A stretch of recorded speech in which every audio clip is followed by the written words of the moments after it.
She was a poor model with long black hair, fighting every single day just to keep her mother alive. He was a ruthless mafia king who owned everything: the police, the government, even the very hospital that was keeping her mum breathing. She hated him with every fibre of her being.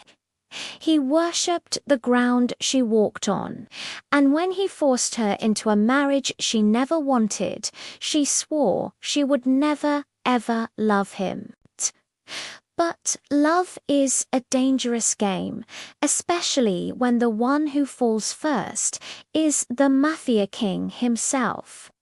Kyrie Vale had a kind of beauty that could literally stop people in their tracks.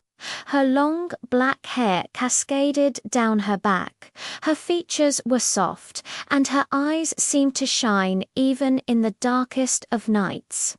But despite her looks, her life was anything but glamorous. She was poor, perpetually overworked, and completely exhausted from modeling shoots that paid just enough to scrape by and support her sick mother. Her world was small, contained, and predictable. Until Huxley decided he was going to make her his. Huxley was a terrifying man. He was cold, dangerously handsome, and absolutely deadly. He didn't just rule the city's criminal underworld. He controlled it completely. The police, in his pocket. Government officials, on his payroll. The hospitals, all in his hands. He wielded a kind of power that could destroy anyone or anything that got in his way. But the one person who made him weak, the one person who could bring him to his knees, was Kyrie. The moment he saw her, he wanted her. He desired her. He became completely obsessed with her. And Huxley always got what he wanted.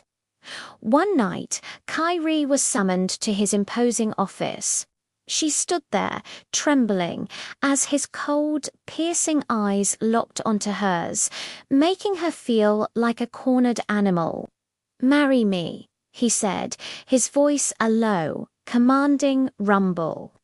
She immediately shook her head, her heart pounding against her ribs. "Never." But Huxley just leaned forward, his voice turning dark and utterly merciless. "Refuse, and your mother's medical treatment ends today. I own the hospital. I own every single person who can save her." In that moment, Kyrie felt her entire world collapse around her. It was an impossible choice. For her mother's life, she finally whispered the words that felt like a death sentence. "Fine, I'll marry you." A slow, satisfied smile crept onto Huxley's face. He only murmured, "Good girl." But his plan didn't end there. To trap her permanently, to make sure she could never leave him. Huxley filed fake evidence against her trumped-up drug charges, crimes she had never even dreamed of committing. A single phone call from him was all it would take to ruin her life forever.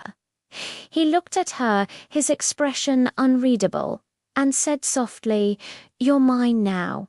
Not because I want to own you, but because I can't bear the thought of losing you." Kyrie was terrified of him, but deep down, a confusing tiny part of her felt something else stir, something she couldn't yet name. At first, their shared home felt more like a luxurious prison. Huxley was strict, cold, and incredibly possessive.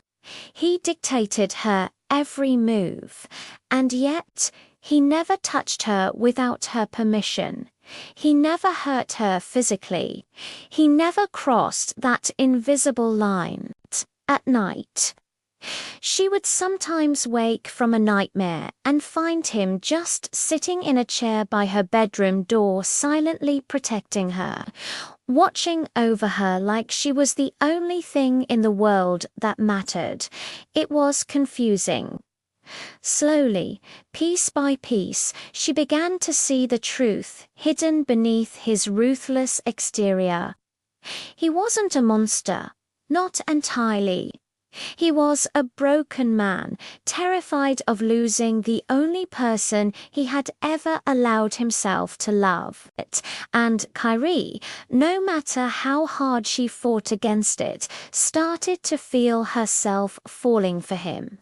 Desperate to get a reaction from her, any reaction that proved she cared, Huxley did something incredibly dumb. He, the fearsome mafia king, hired a plain, boring woman to pretend to be his lover, all in a pathetic attempt to make Kyrie jealous. The most powerful man in the city was acting like a high school teenager with a crush. And the worst part, it worked. Kyrie saw them together, laughing in the garden, and her chest tightened painfully. She felt sick to her stomach. Shaking, she turned and walked away.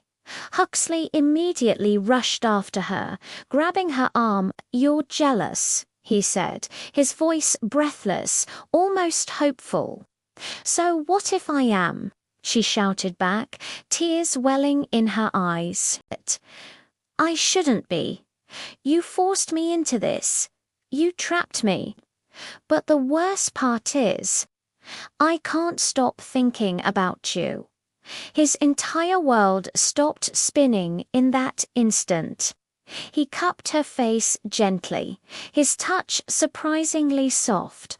There was no cruelty in his eyes, just raw, unguarded emotion. "I did everything wrong," he whispered, his voice thick with regret. "I know I did, but I did it because I loved you before I even understood what love was." Kyrie's heart didn't just break, it shattered into a million pieces and then reformed into something new. For the very first time, she kissed him, not out of fear, not out of obligation, but because she wanted to. Later, Kyrie finally discovered the whole truth. It turned out that another rival mafia group had targeted her after seeing her modeling photos online. They were planning to abduct her. Huxley forced the marriage and created the fake criminal record as a twisted, desperate way to protect her, to bring her under his name where no one would dare touch her. His enemies feared him, and by making her his wife, he made her untouchable. Everything he did, no matter how twisted or wrong it seemed, was because he was absolutely terrified of losing her. And in that moment of revelation, Kyrie finally admitted it, to herself and to him. She loved him too. With the truth out in the open, Huxley systematically dismantled the prison he had built around her. He deleted every single fake crime record. He destroyed all the blackmail material. He paid for her mother's full recovery and ongoing care, ensuring she had the best doctors in the world. He even gave Kyrie's family a new mansion and a lifetime of protection. 1 year later, they got married again, but this time they did it the right way. There were no threats. There was no force. There was only love. As Kyrie walked down the aisle, radiant and truly happy, Huxley leaned in and whispered, "This time, you're my wife because you chose me." She smiled, a genuine, beautiful smile that lit up her entire face. "Still jealous and possessive," she teased. He smirked, that familiar, dangerous glint back in his eyes. Only with you. They kissed, sealing their promise to build a life full of passion, safety, and a hard-won peace. If you loved this story and want more just like it, don't forget to hit that subscribe button and ring the bell so you never miss an update. Thanks for watching.